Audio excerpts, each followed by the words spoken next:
Hi guys. Um, I missed my bus, so I have about 15 minutes or so to put out a quick video and shout out. And Babushka, if you're out there, you're welcome to sit in the family meeting, kind of like a circle, you know? Um, I was really, really touched with the video you put out, Stephanie, about fixing your dryer and your water heater and stuff like that.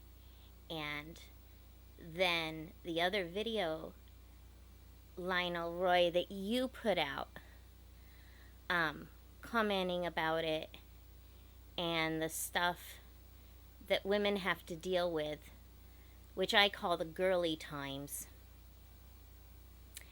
It was always a taboo for me growing up asking questions about that.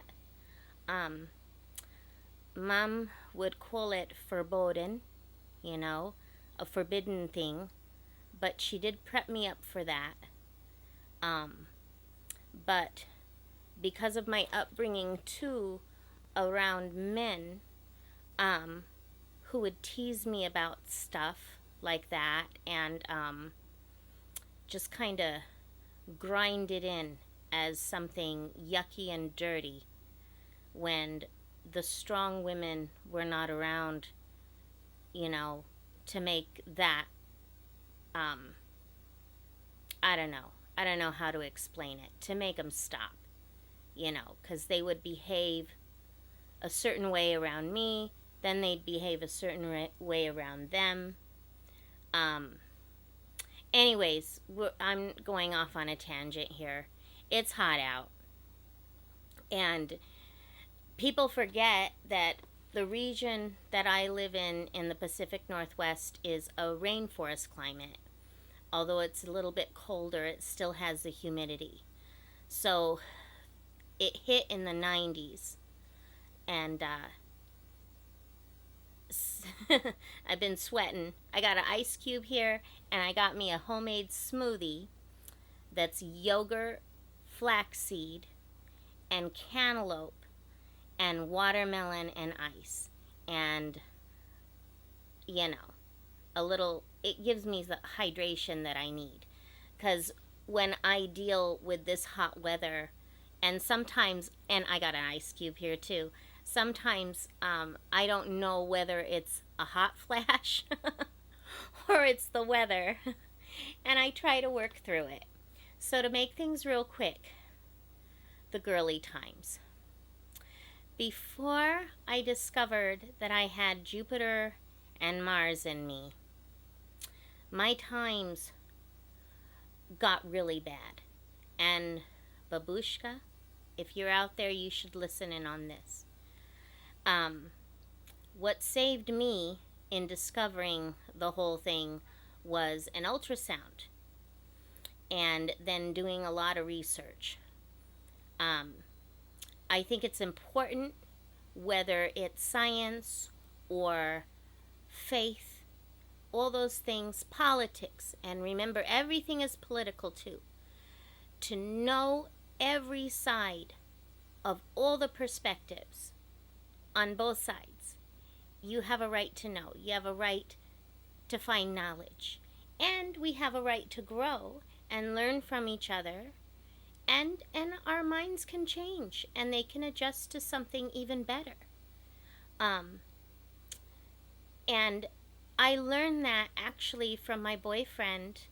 Um, he picks through and researches everything, and even the opposition side, and to know how to ask the right questions. So, Stephanie out there, and also for Angie out there, make sure, and for Lionel too, you know, and I'm sure you guys already do this, but I learned, and I learned the hard way, that you gotta ask the doctor all kinds of questions and do even more research beyond that and ask more than one doctor. Um, my times toward having my surgery, which was a big, big deal, um, they were awful. Uh, very heavy. I don't really like talking about it because it's always in my brain about it being forbidden, just a taboo thing, not ladylike, not something to talk about. And they were very painful, but I've always been okay with pain. In fact, I learned, even as a young girl, to bear pain. I actually learned to put it in my head to enjoy it. And then I think women too, um, especially because we go through those times, or giving childbirth, or just other things, could be physical, could be a social thing too. We have learned to bear a different form of pain. Men go through changes too, no doubt about it. That is true. And I think the medical industry has kind of put that aside, you know, um, because that's a forbidden thing too. It's a taboo because the whole, I don't know, the whole, is it a stigma? I'm trying to remember the word for it. It's a thing where men are supposed to be strong and silent, and to me, that's a load of crap.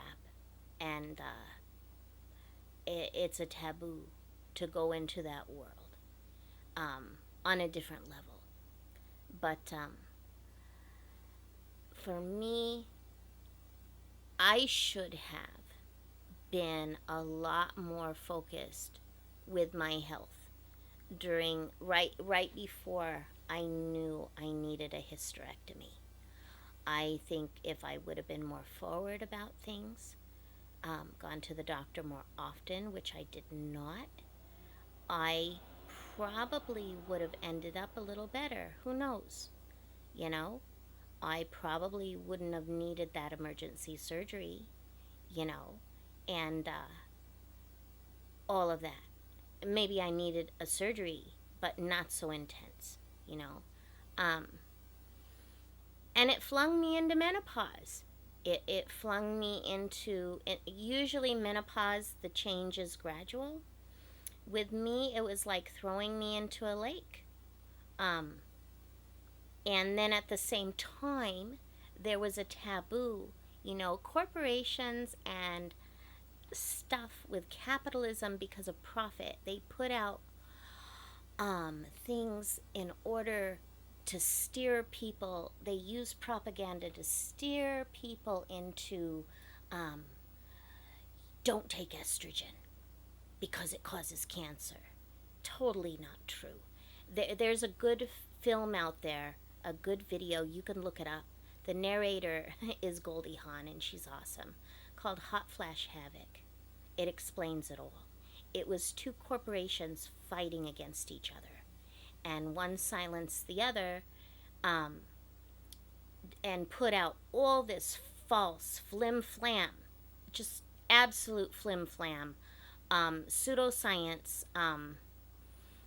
just one sidedness about the negativity about taking estrogen or progesterone, really, too. And, and so a lot of women who had been going through those changes, they got off the estrogen, and it just created just chaos, you know. Um, I don't know. I think science is important.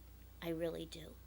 And I think, um, whether it's naturopath or anything discovered through Occam's razor science, you know, the scientific method in you know, labs and stuff, it's how people go about it. If it's done for profit, you know, if they throw out a bunch of snake oil, that's the thing. Snake oil salesmen, a bunch of hooey, then that can create problems. And I think that has a lot to do with the whole vaccine thing, too. Um, it's how it's produced, you know? Um, you guys know about my dad having post polio syndrome. Okay, polio's been around forever. Um, the oldest known, and this has been proven with archaeology, and there's a story about him over in a museum, one of the Egyptian hieroglyphic tales. There's a hieroglyphic portrait of this high priest named Ruma. Stephanie, this goes out to you too because of your son having autism. Back in the day, the older cultures, okay, they took disabilities in a different fashion.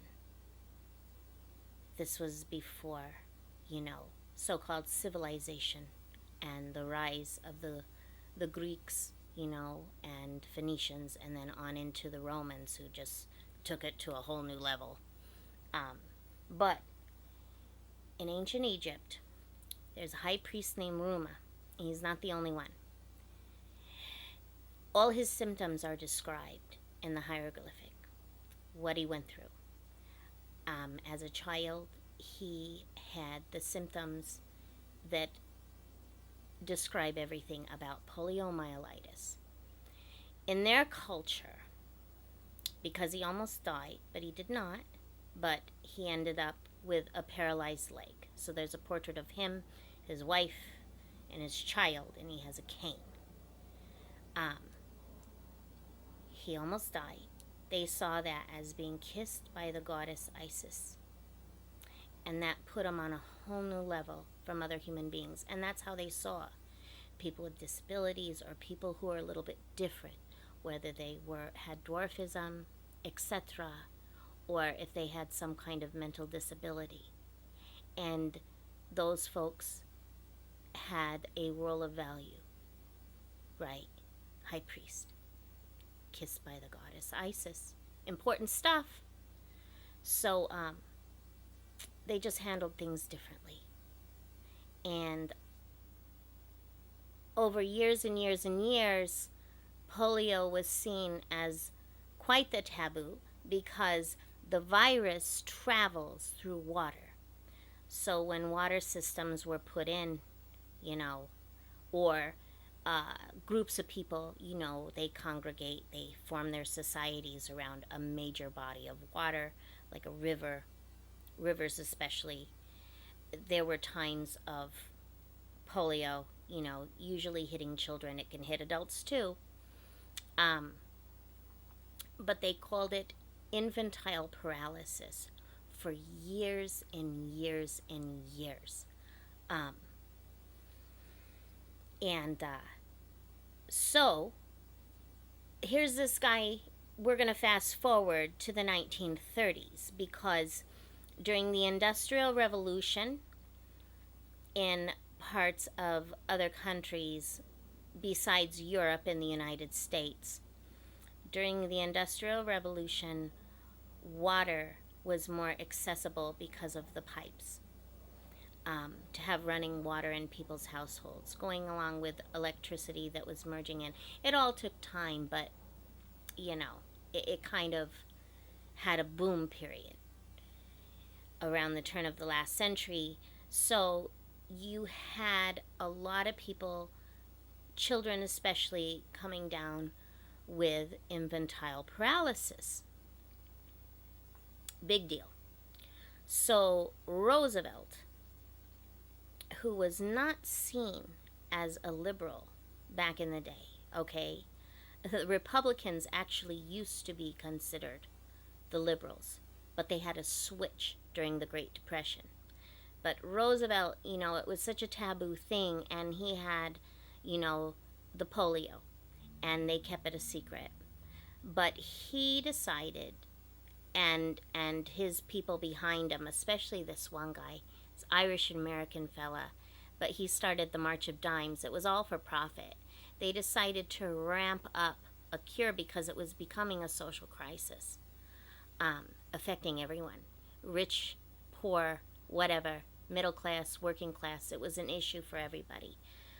It especially affected, the working class because back then they didn't have Social Security. Back then they didn't have SSI, LNI, Medicaid, Medicare, what have you. And, you know, it was a crisis. Plus, you're dealing with a worldwide Great Depression, which was caused by capitalism, you know, and the bubbles popping, blah, blah, blah, blah, blah. And so they hired this guy named Jonas Salk, okay? Good scientist, fine, fine, fine.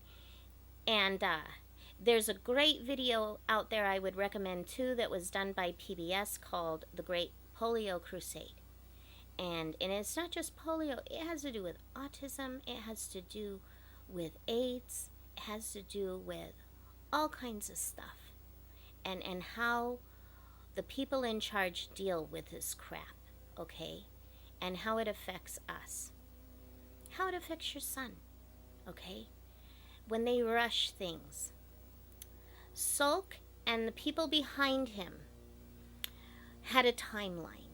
And they wanted a cure today. Today, today, today. You gotta have it out now. And they put out a lot of propaganda in the press and everything else about we're gonna do this, we're gonna do this, and we're gonna have it out. Boom, boom, boom, boom, boom. So, they come up with a cure, okay, a vaccine. There's another guy. His name, I'm trying to remember. It starts with the letter S. I think it was Sabin. Another scientist who's like, and he wasn't out so much for profit. And it was very taboo because he had some guidance and help from scientists from Russia, who had also been at the same time doing their research because, like I said, this was a worldwide thing, okay? He's like, slow down. We got to really look into this. We got to do more research to handle all this. And he was made a fool and a laughing stock. They put out negative articles about him in the major magazines, scientific journals, and newspapers. And when you look into the history books, it says that, Salk, Jonas Salk came up with the cure. It's not necessarily true. The first batch was okay. And he did a dog and pony show and paraded his family and other select people, a lot of kids and whatnot, because they're trying to push the March Dimes, which has kind of turned into a monster like the Red Cross and other organizations of a level of the middle class that is called the meritocracy. It's the do-gooders and the know-everything people who think, oh, well, we're going to tell you what to do. We have this sheepskin here, this doctorate, this degree. We're part of this world, and we're going to tell you because we know. And you're just going to eat what we serve you, okay? The first batch was great. It worked. Then all of a sudden, woohoo, let's do this. This is the American way. We can be the forefront. We can lead the fight, blah, blah, blah. So, on the assembly line, making, the vaccine, they went a little too fast. All about profit, cutting costs, move the line faster, boom, boom, boom. Not the workers' fault. Oh, no. The next couple of batches, and by this time, people were put in such a state of fear. Everybody was rushing, to go forward with this crap. Bringing their children to the clinics, getting that shot. Thousands of kids because of that. ended up with polio. Terrible. And then at the same time, this took over a span of maybe 5 years or so. Here's the other scientist moving slow and thorough. The other guy, Saban. And he used, because Salk used the dead virus. Okay, his vaccine came from a dead virus. The other scientist, okay, slow. He used a live virus. Did a lot more research, him and his colleagues who helped him. Okay? His thing wasn't about profit necessarily. It was about doing the right thing. Okay? Well, and that's the liquid one that we drink today. It's the one that worked. But still to this day, that man doesn't get the credit he deserves. I think it says a lot. You know?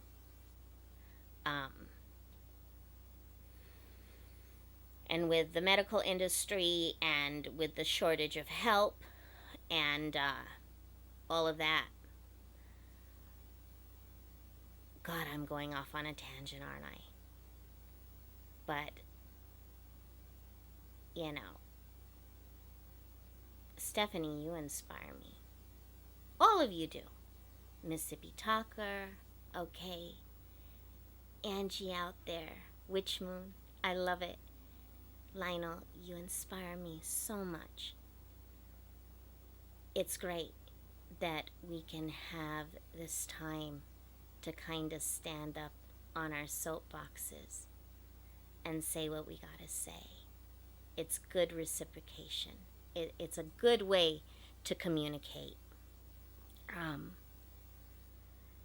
But I learned, because going back to the girly times, okay, and my talking about research and stuff. See, on both sides of the spectrum, men and women, there are just some things that are just too taboo. And when you go to the doctor's office, they kind of rush you through it, blah, blah, blah, blah, blah. But I learned over time that my diet and exercise, I do diaphragmic breathing and stretching exercises, and that helped me a lot with pain during those times. So, and Babushka out there knows this, because I discovered it by accident in the 90s. And not only did it help me to lose weight, but it helped me with circulation for my body. I'll show you one real quick. You guys are going to laugh. You can do it in a chair. So you breathe out everything out of your lungs. And you can do it standing or sitting down. Then you breathe in real hard through your nose. When you breathe out, you wheeze it out. Diaphragmically, not you do it like this. You're going to laugh. You hear the wheezing. You cough a little bit, but you're getting rid of all the garbage. Then, when you wheeze it out, you suck in your stomach and you hold it for like a count of 8, as long as you can. Even if it's not 8, that's okay. You can do a crunch. You can do a facial exercise like this, okay? Or, you know, any kind of stretch you want to do. But you hold your breath, and when you let it out, you do this. You gasp. That rushes oxygen to your blood flow. Not only does it burn fat, but it also works your heart and your lungs. It's a good thing. I should do it more often. It's hard with my work schedule, and right now they're trying to work me to death. I've been fighting it, though. It's going to be okay. But also, before I go to sleep, especially when I know I can sleep 8 hours, I take a little bit of magnesium. Magnesium is what you find in almonds. It is a good thing. It helps with nerve pain. It helps with blood flow. It helps with a lot of stuff. Give it a shot. And then during the day, I take potassium. I eat a lot of bananas. They're so good for you. A cantaloupe has potassium. Give it a shot. I try to stay away from Tylenol, painkillers, stuff like that. You can take too much, and over time it can affect the liver. And the liver is one thing that's, if you got damage to it, you can't fix it. At least not yet. Maybe they can do more scientific research on that. And Babushka, I hope you're listening on this too. Because as you get older, your body is going to go through changes, which is a normal thing. We all go through changes. As we grow, in a way, our skin sheds a layer. And anyways, I just wanted to put my 2 cents in on that. I've been doing a lot more research on things like autism. My mom loved helping all kinds of children. She didn't see things so much as a disability, but as just being different and having a different perspective and ability, And I think that's where the whole concept of the superhuman comes into play. And, but they make it a taboo. And I think that's wrong. And in order to fix it, I don't think it's going to take reform. To me, reform is just another bunch of snake oil salesman stuff. A load of claptrap, Yeah. So anyways, I just thought I'd let you guys know. And Stephanie, I love you. I'm so glad I'm getting to know you. I love your voice. And I love what you have to bring to the table. Just keep doing what you're doing, okay? And I'll talk to you guys later. Remember to ring the bell. I gotta go catch my bus. I call my bus the shame train. Isn't that great? I'll see you later.